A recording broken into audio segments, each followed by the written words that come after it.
창세기 47장 1절부터 12절, 17절이 아니라 12절까지 말씀을 함께 보시겠습니다.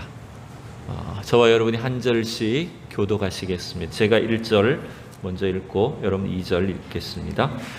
요셉이 바로에게 가서 고하여 이르되 내 아버지와 내 형들과 그들의 양과 소와 모든 소유가 가나안 땅에서 와서 고센 땅에 있나이다 하고 그의 형들 중 5명을 택하여 바로에게 보이니 바로가 요셉의 형들에게 묻되 너희 생업이 무엇이냐? 그들이 바로에게 대답하되 종들은 목자이온데 우리와 선조가 다 그러하니이다 하고 그들이 또 바로에게 고하되 가나안 땅에 기근이 심하여 종들의 양떼를 칠 곳이 없기로 종들이 이곳에 거류하고자 왔사오니 원하건대 종들로 고센 땅에 살게 하소서. 바로가 요셉에게 말하여 이르되 내 아버지와 형들이 내게 왔은즉 애굽 땅이 내 앞에 있으니 땅의 좋은 곳에 내 아버지와 내 형들이 거주하게 하되 그들이 고센 땅에 거주하고 그들 중에 능력 있는 자가 있거든 그들로 내 가축을 관리하게 하라. 요셉이 자기 아버지 야곱을 인도하여 바로 앞에 서게 하니 야곱이 바로에게 축복하매 바로가 야곱에게 묻되 내 나이가 얼마냐? 야곱이 바로에게 아뢰되 내 나그네 길의 세월이 130년이니이다. 내 나이가 얼마 못 되니 우리 조상의 나그네 길의 연조에 미치지 못하나 험악한 세월을 보내었나이다 하고 야곱이 바로에게 축복하고 그 앞에서 나오니라. 요셉이 바로의 명령대로 그의 아버지와 그의 형들에게 거주할 곳을 주되 애굽의 좋은 땅 람셋을 그들에게 주어 소유로 삼게 하고 또 그의 아버지와 그의 형들과 그의 아버지의 온 집에 그 식구를 따라 먹을 것을 주어 복량하였더라. 아멘. 우리 성도님들은 지금까지 사시면서 몇 번이나 여러분 이사를 하셨습니까? 나는 이사를 좀 많이 했다. 난 한 10번 넘게 했다. 우리 박정래 권사님 많이 하셨어요? 몇 번 하신 것 같아요?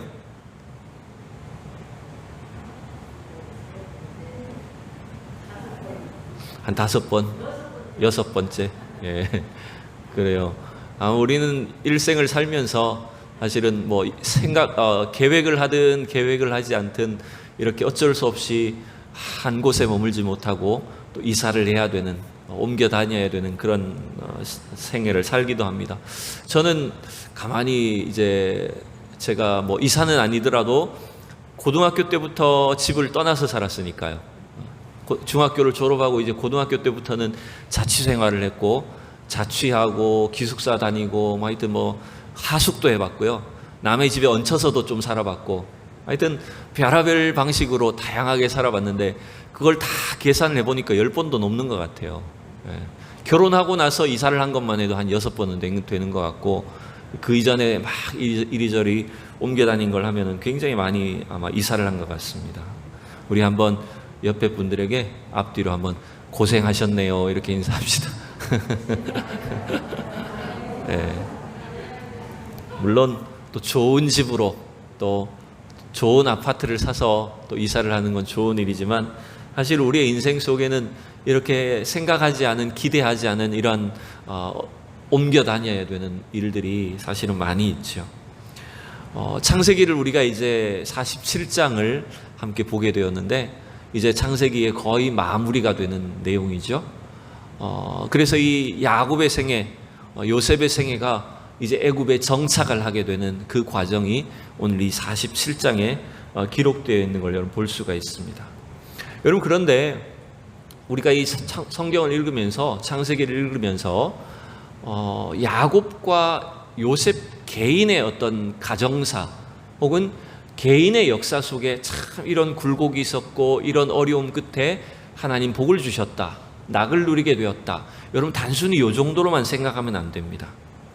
물론 성경은 하나님께서 택하신 이 믿음의 사람들이 어떻게 살았는지를 보여주지만 여러분 이 성경의 주인공은 야곱이나 요셉이 주인공이 아니라 그들을 인도하시는 하나님이 주인공이십니다. 여러분 하나님이 그들의 생애 속에서 얼마나 신실하게 역사하셨는지 또 하나님이 자신의 약속을 어떻게 이루셨는지를 우리는 발견하고 또 그 약속을 따라서 우리도 이 땅을 믿음으로 살아야 된다라고 하는 것들을 우리가 깨닫는 이 내용들이 되어야 됩니다. 이제 47장부터 50장까지는 이 창세기를 마무리하는 내용인데, 사실 그렇게 막 스펙타클한 이전에 나왔던 것처럼 막 역동적인 사건이나 이런 내용들이 많이 나오지는 않습니다. 근데 우리는 이 야곱의 이야기, 요셉의 이야기를 통해서 계속 반복되는 우리가 기억해야 될 주제가 있어요. 여러분, 그것은 뭐냐면 하나님은 신실하시다라고 하는 것입니다. 여러분 믿습니까? 우리 하나님은 자신이 주신 그 약속, 하나님 구원의 언약을 이루시기 위해서 신실하게 역사하시는 분이시다라는 것입니다. 비록 이 욕심 많은 야곱이고 또 교만한 이 야곱의 생애, 혹은 자기밖에 모르는 요셉과 같은 인물이었지만 하나님 그들을 통해서 하나님의 구원이, 특별히 아브라함 때부터 약속하셨던 그 언약이 어떻게 성취되는지를 보여주는 말씀이라는 것입니다. 그래서 우리는 늘 이걸 기억해야 돼요. 하나님은 어떤 일에도 신실하시다는 거예요. 하나님은 절대로 언약을 실수하지 아니하시고 포기하지 않으신다. 하나님이 주신 그 언약과 구원을 이루시기까지 우리를 절대로 포기하지 않으시는 분이시다라는 사실을 우리가 기억해야 됩니다. 그러나 삶의 여정 속에서는 잘 못 깨달습니다. 우리가 어떤 현재의 어떤 삶의 현장, 지금 현재의 모습 속에서는 이게 과연 어떻게 되고 있는지, 과연 하나님의 뜻이 이루어지는 것인지 잘 깨닫기 어렵고 알기가 어렵습니다. 그죠? 과연 하나님이 나를 구원해 주시는 것이 맞는지, 나의 가정을, 자녀들을 어떻게 구원하실지, 그것이 뭔가 불확실하게 보이고 잘 깨닫기가 힘들지만, 이게 시간이 조금 흐르고 나면, 우리가 시간이 한 10년, 20년 지나고 나면 뭘 깨닫게 될까요? 아, 하나님이 인도하셨구나라고 하는 걸 깨닫습니다. 어려운 문제들도 있고 여러 가지 고난과 위기도 있지만 그 모든 상황들까지도 하나님을 사용하셔서 우리를 인도하신다라고 하는 것들을 우리가 깨닫게 되는 거예요. 그래서 여러분, 우리 현재의 삶이 아무리 어려워도 두렵고 막막하다라고 할지라도 여러분 절대로 우리가 걱정하거나 두려워하지 말고, 또 이 하나님이 주신 약속 때문에 우리는 담대한 믿음을 가지고 나아가야 된다라고 하는 것입니다. 창세기에 나오는 이 영적 믿음의 조상들도, 이 주인공들도요, 어쩌면 하나님의 그 신실하심을 하나하나 경험하고 깨달음으로 인해서 그들의 믿음이 완성되어 가는 거예요. 처음부터 그들의 믿음이 이렇게 완벽한 믿음이 아니었잖아요. 아브라함 때부터. 그런데 이 부족한 우리 인간들을 통해서 하나님이 훈련시키시고 단련시키셔서 온전한 믿음으로 다듬어 가신다는 겁니다. 그걸 잘할 수 있는 인물이 바로 이 야곱과 요셉이라고 하는 거죠. 오늘 우리는 이 야곱과 요셉이 이제 이 가나안 땅에서 애굽으로 이주하여 애굽 땅에 정착하는 내용을 보게 되는데, 뭐 어떤 땅을 얻었다라고 하는 것이 중요한 것보다 하나님께서 이들이 어떤 믿음이 되게 하셨는지를 우리가 좀 살펴보는 그런 시간들이 되었으면 좋겠습니다. 오늘은 지금 제가 특별히 다른 성경 구절이나 자막을 준비하지는 않았어요. 근데 성경의 내용만, 본문의 내용만 가지고 여러분 함께 좀 보셔야 되는데, 오늘 성경에서 1절부터 6절까지는 이제 요셉이 형님들과 함께 바로 왕을 만나는 그런 장면이 여러분 기록이 되어 있습니다. 이 46장에서 요셉이 형들과 아버지에게 미리 리허설을 했죠. 바로 왕을 이제 만나게 될 텐데 바로 왕을 만나면 이렇게 이야기를 하십시오라고 미리 준비를 했던 것 여러분 기억하실 것입니다. 어떤 이야기를 하라고 했을까요? 바로 왕 앞에서 우리는 목축업자입니다. 우리가 가나안 땅에서 어떤 재산이 있었고 얼마나 잘 나갔고 똑똑하고 잘났는지 이런 이야기를 하지 말라고 말했어요. 우리는 그저 목축업자입니다 라고 이야기를 했을 때, 그러면 이제 바로 왕이 이 가나안에서 온 요셉의 형제들 식구들을 위해서 이 고센 땅을 주게 될 것이다. 미리 싹 계획을 해서 입을 맞춘 뒤에 이제 바로 왕을 만나는 것입니다. 근데 요셉이 이제 바로 왕을 만날 때도 보면 그냥 만나지 않고 형님들 몇 사람을 데리고 갑니까? 네? 우리 성경 한 번만 읽으면 사실 헷갈려요. 자세히 보시면 형님들 5명을 데리고 갔다고 되어 있습니다. 어떤 사람을 뽑아갔는지도 기록되어 있지 않아요. 성경학자들은 그래서 이 요셉이 바로 왕 앞에 형들을 데리고 갈 때 좀 약해 보이는 사람을 데리고 갔을 거다, 뭐 이렇게 해석을 하기도 합니다. 왜냐하면 막 힘이 세고 강한 형님들을 데리고 가면 안 될 것 같아갖고 좀 약해 보이는 형제들을 데리고 가서 좀 불쌍하게 보이려고 뭐 그렇게 뭐 해석을 하기도 하는데 정확하게 알 수는 없어요. 어쨌든 이 5명의 형제들을 데리고 바로 왕 앞에 가서 아련을 합니다. 그래서 미리 준비를 한 대로 그들의 생업이 목축업이라고 이야기를 하게 된 거예요. 애굽 사람들은 이 목축업을 굉장히 업신여겼다고 성경은 말하고 있죠. 자기들도 양이나 뭐 소나 이런 걸 다 먹었을 텐데 왜 그러는지 모르겠어요. 어쨌든 이 목축업이라고 소개를 함으로 인해서 이 요셉은 아버지와 형제들이 지금 도착해 있는 이 고센 땅을 하사받기를 원했던 거예요. 고센 땅에 머무를 수 있도록 왕이 허락해 줄 수 있도록 그렇게 다 계획을 했다라고 하는 것이죠. 여러분, 왜 고센 땅을 선택했을까? 왜 고센 땅에 머무르려 할까? 여러분, 이건 몇 가지 이유가 있습니다. 그것은 1차적으로 보면 이 땅은 목축업을 하기에 아주 좋은 땅이었던 것 같아요. 그래서 이 초지가 적당하게 있어서 이 가나안에서 온 이 가축들을 데리고 목축을 하기에 적당히 가장 좋은 적합한 땅이 아니었던가 이렇게 싶습니다. 그리고 또 어쩌면 더 중요한 이유가 있어요. 단순히 무슨 목축업을 하기에 어떤 부동산의 가치가 좋아서 이 땅을 달라고 한 것이라기보다는 더 중요한 영적인 이유가 있습니다. 그것은 뭘까요? 이 고센 땅은 애굽 사람이 살지 않는 땅이었어요. 애굽 사람이 살고 있는 이 대도시와는 멀리 떨어져 있는 구별된 장소였다는 것이죠. 그 말은 왜 요셉이 아버지와 형제들이 구별된 장소에 살기를 원했을까요? 무엇을 위해서 그랬을까요? 바로 이스라엘 백성들의 그 신앙 정체성, 민족의 정체성을 유지하기 위해서라는 것입니다. 여러분, 우리 성도의 삶도 마찬가지입니다. 우리는 지금 이 세상 속에 살고 있지만, 이 세상 속에서 믿지 않는 사람들과 섞여서 살고 있지만, 저와 여러분은 하나님 나라의 백성이라는 사실을 여러분 기억하셔야 됩니다. 우리의 정체성은, 우리의 시민권은 어디에 있다고요? 하늘에 있다라고 성경은 말하고 있습니다. 우리는 몸으로 이 땅에 속해 살고 있지만 우리는 영적으로 하나님 백성으로 하나님 나라의 시민권을 가진 사람으로 살고 있기 때문에 구별된 삶을, 세상과 어울리기 힘든 거룩하고 구별된 삶을 살아야 되는 것이 바로 성도의 정체성이라고 하는 거예요. 그 목적 때문에 요셉은 아버지와 형제들이, 그의 식구들이 이 구별된 고센 땅에서 살기를 원했던 것입니다. 그걸 다 계산을 한 것 같아요. 또 하나, 여러분, 이 고센 땅을 달라고 하진 않았지만 그 땅을 원했던 이유가 있죠. 세 번째 이유는 이런 겁니다. 뭐냐면 고센 땅은 가나안으로 돌아가기에 가장 가까운 땅이라는 거죠. 그래서 가나안에서 지금 애굽으로 왔을 때 아마 첫 번째 도착한 지역이 고센 땅이었을 거예요. 그러니까 나중에 몇 년 뒤가 될지는 잘 모르지만 아브라함에게 주신 언약대로라면 몇 년 뒤에 돌아갈 수 있습니까? 400년 뒤에 가나안으로 돌아가게 되잖아요.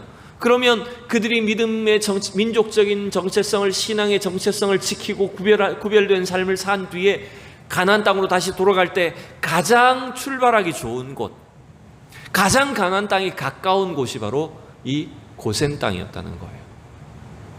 그런 어떤 철저한 계산 속에 지금 요셉은 바로 왕의 허락을 받고 고센 땅에 머무르게 된 걸 여러분 볼 수가 있습니다.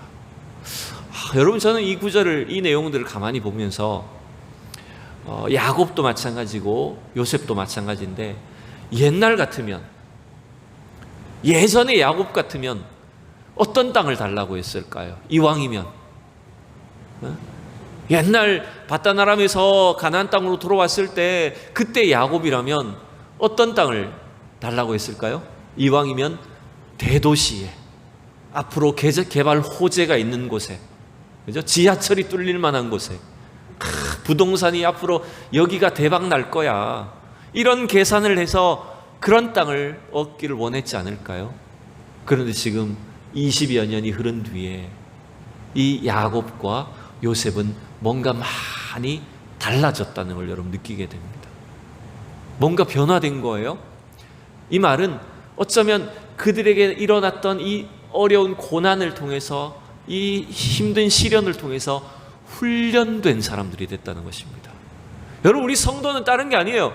우리 성도의 삶은, 우리 성도의 이 축복은 뭐냐면 아무 어려움이 없고 무조건 모든 일이 잘 되는 것이 축복이 아니라, 여러분, 이 고난을 통해서 훈련되고 변화된, 그래서 하나님의 사람으로 성숙하고 성장된 것이 여러분 우리 성도의 축복입니다. 우리가 이러한 축복과 은혜가 있기를 원합니다. 우리의 신앙이 이와 같이 성장하고 여러분 변화되어야 됩니다. 지금 이러한 모습이 이 야곱과 요셉 속에, 그의 가정 속에 나타나고 있는 것들을 여러분 우리가 볼 수가 있죠. 그 다음에 오늘 이 47장에서 이제 요셉은 드디어 바로 왕에게 누구를 소개합니까?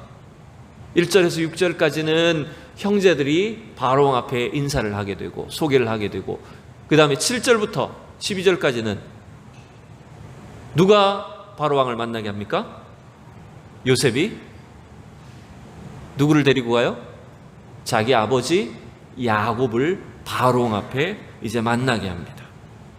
근데 이 형제들이 바로 왕을 만날 때와 아버지 야곱이 바로를 만날 때에 뭔가 차이가 나는 점을 볼 수가 있을 거예요. 우리 7절만 보시면, 자, 자막은 없지만 여러분 7절 같이 읽읍시다. 시작. 요셉이 자기 아버지 야곱을 인도하여 바로 앞에 서게 하니 야곱이 바로에게 축복하매. 그리고 또 마지막에 바로 왕 앞에서 헤어질 때 10절에도 보시면 어떻게 되어 있어요? 야곱이 바로에게 축복하고 그 앞에서 나오니라. 여러분, 이게 굉장히 좀 독특하지 않습니까? 물론 이 축복이라는 개념을 일반적으로 왕을 만나는 자리니까 왕이시여 만세수를 하옵소서, 뭐 이런 식으로, 그죠? 우리 성경에 나오는 표현들처럼 왕이시여, 이렇게 뭐 지체 높으신 왕에 대해서 막 절을 하고, 그리고 왕의 어떤 건강을 비는 장수와 뭐 이런 영광을 비는 이런 인사말일 수도 있어요. 근데 여러분, 형제들은 그런 내용이 없었잖아요. 문제는 요셉의 형제들이 바로 왕 앞에 만날 때는 그런 내용이 없었는데, 야곱은 지금 바로 왕 앞에서 축복하고 있어요. 여러분, 이건 뭔가 의도적이라는 걸 보여줍니다. 성경 저자가 오늘 저와 여러분에게, 독자들에게 뭔가 의도적으로 이러한 사건이, 이러한 사실이 있었다는 것을 기록하고 있는 것처럼 여러분 보여집니다. 여러분, 이 왕 앞에 서 있는 그 이방 나라에서 온 일반 어떤 시민이라면, 여러분 이 평민이 왕에게 축복하는 일이 여러분 가능합니까? 지금 야곱의 신분이 어떻습니까? 물론 요셉의 아버지라는, 총리의 아버지라는 어떤 그런 어떤 특별한 관계는 있지만, 그걸 제외해 놓고 생각을 해보면 야곱은 어떤 신세일까요? 이방 나라에서, 애굽의 입장에서는 저 타국에서 먹을 것을 찾아서 온, 양식이 없어가지고 그냥 구걸하러 온 한 사람이잖아요. 다 늙은 노인네잖아요. 그 제국의 여러분 통치자 앞에 외국에서 여러분 구걸하러 온 이 늙은 노인네 한 사람인데, 그 야곱은 도리어 위축되지 않고 애굽의 통치자, 황제인 바로 앞에 도리어 축복하고 있는 걸 여러분 볼 수가 있습니다. 여러분, 이거 굉장히 놀라운 일이에요.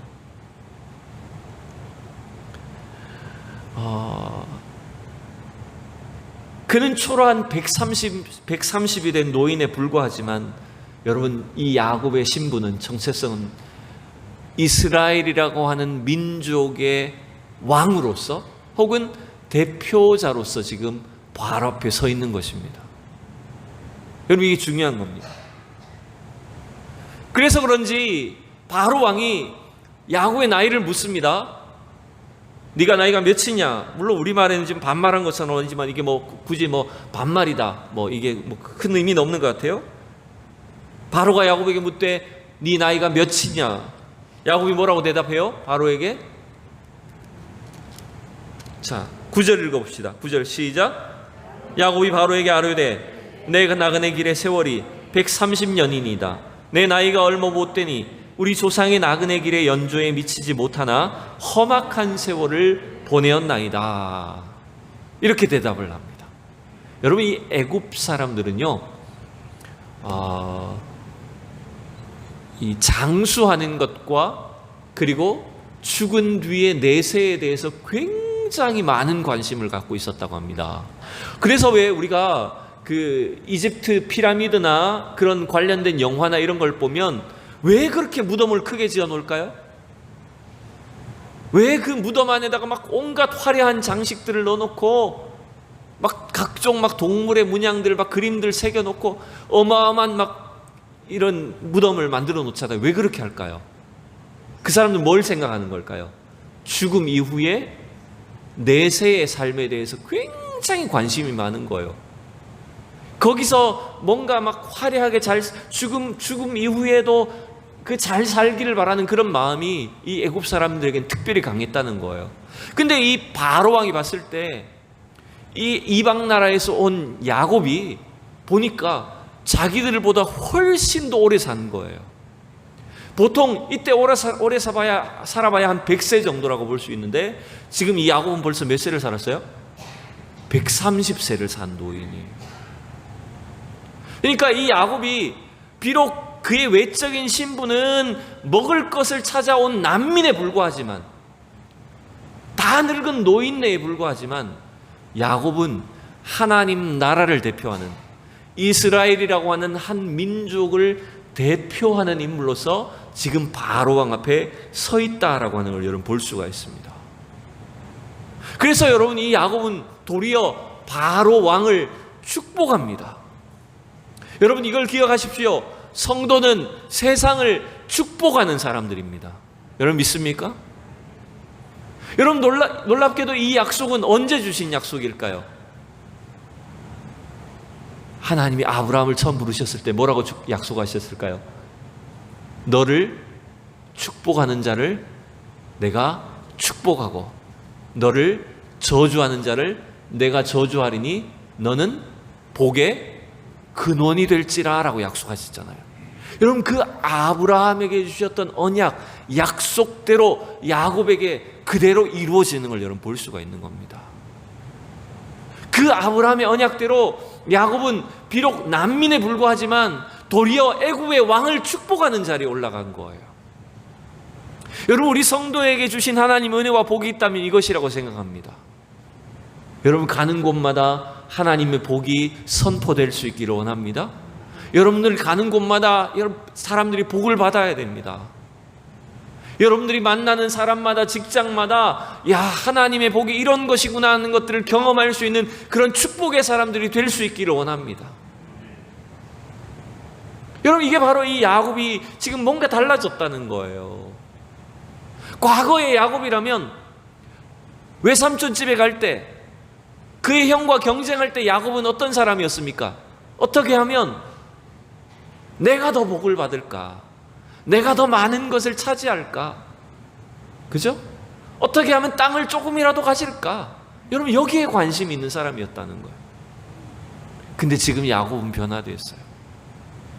이제는 오히려 애굽의 왕을 축복하는 사람이 된 걸 여러분 볼 수가 있습니다. 여러분, 우리는 이 말씀들 통해서 하나님이 우리 성도 안에 이 놀라운 언약 구원을 이루시는 과정을 통해서 단순히 나중에 여러분 죽어서 천국 가는 그 정도의 구원이 아니라 우리를 변화시키셔서 이 세상 속에 얼마나 축복의 사람으로, 비전의 사람으로 사용하실지 여러분 그 일들을 여러분 바라보셔야 돼요. 그렇다고 해서 우리가 막 함부로 교만한 사람이 되라는 말은 아닙니다. 그것이 아니라 하나님 우리를 택하신 백성으로, 택하신 자녀들로 우리를 삼으셨는데 우리 안에 이 하나님이 선하시고 온전하신 일들을 이루어 주심을 통해서 우리에게 이 세상을 도리어 축복하고 변화시키는 그런 사람으로 우리를 부르시고 사용하신다는 거예요. 또 그에 맞는 땅을 주시고 그에 합당한 기업을 주시고 직장을 주시고 사업을 주시고 가정을 여러분 주신다라고 저는 생각합니다. 여러분 그러기에 하나님의 그 약속을 신뢰하고 여러분 절대로 포기하지 말아야 됩니다. 우리가 때때로 어려움이 있을 수 있지만 고난이 찾아오기도 하지만 여러분 이 모든 문제들 속에서 여러분 하나님의 약속을 담대하게 붙잡으셔야 됩니다. 부정적인 생각을 버리셔야 됩니다. 하나님이 갖고 계신 그 아름답고 영원하고 그 놀라운 계획들을 여러분 신뢰하셔야 됩니다. 그 일을 통해서 나는 부족하지만 나는 초라하지만 하나님이 이 부족한 사람을 통해 우리를 사용하여 주셔서 주님의 위대한 일들을 하나님의 축복을 이루신다라고 하는 사실을 여러분 믿으시기 바랍니다. 여러분 오늘 자꾸 이 야곱과 요셉을 살펴보지만 결국 뭘 자꾸 주목해야 됩니까? 우리는 하나님을 바라보셔야 됩니다. 하나님이 어떻게 하시는지를 여러분 바라보시고 그 하나님이 나의 하나님이라는 사실을 여러분 기억하셔야 됩니다. 그래서 여러분 이 야곱과 요셉은 저는 이 47장부터는 물론 그 이전부터도 어느 정도 하나님이 어떻게 하셨는지를 깨달았지만 이 야곱과 요셉이 이제는 거의 완전히 훈련되고 다듬어졌다라고 하는 사실을 우리가 깨닫게 됩니다.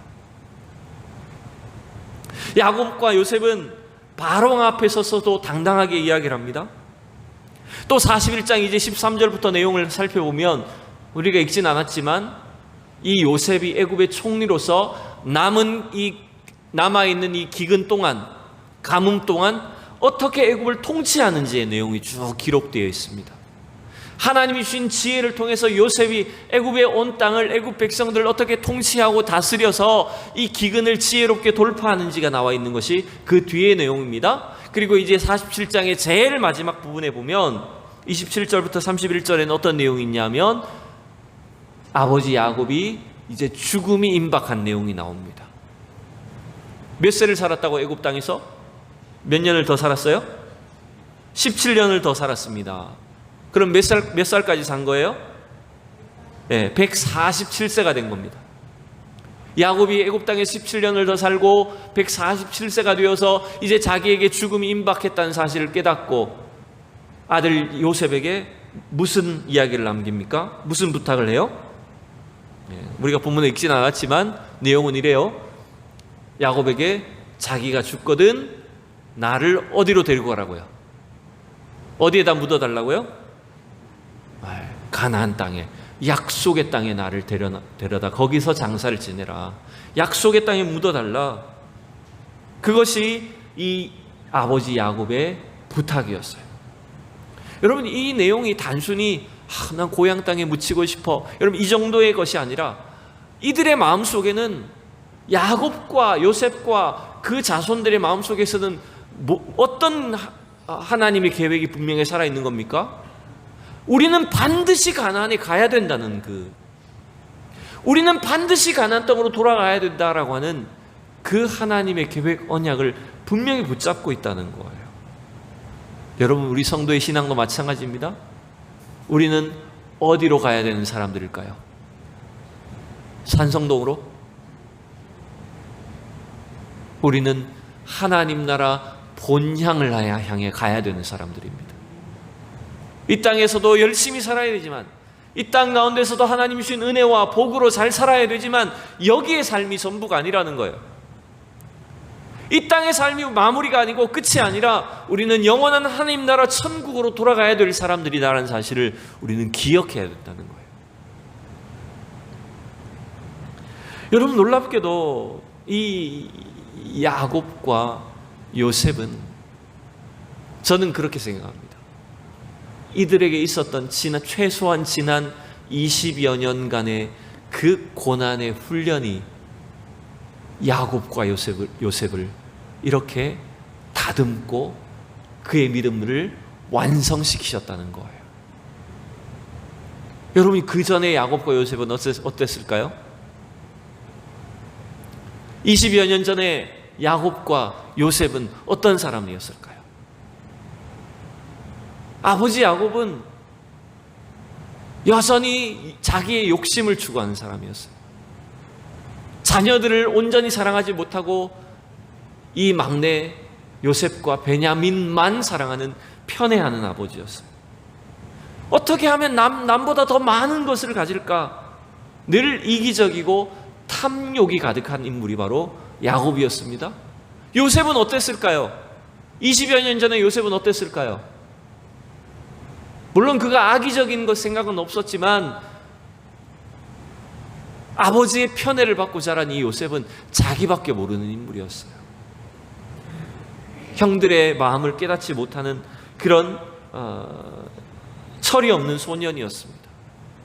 그런데 여러분, 이 아버지 야곱도 아들 요셉이 어떻게 보면 서로를 잃어버린 겁니다. 그렇게 사랑하던 아들을 잃어버린 아버지,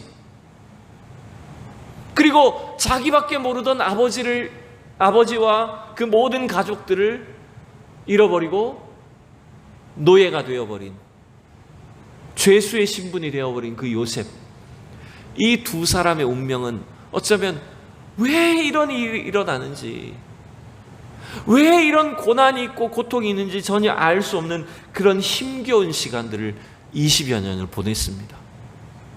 근데 이 고난의 훈련 덕분인지 이 시간이 흐른 뒤에 지금 이들의 모습 어떻게 바뀌었나요?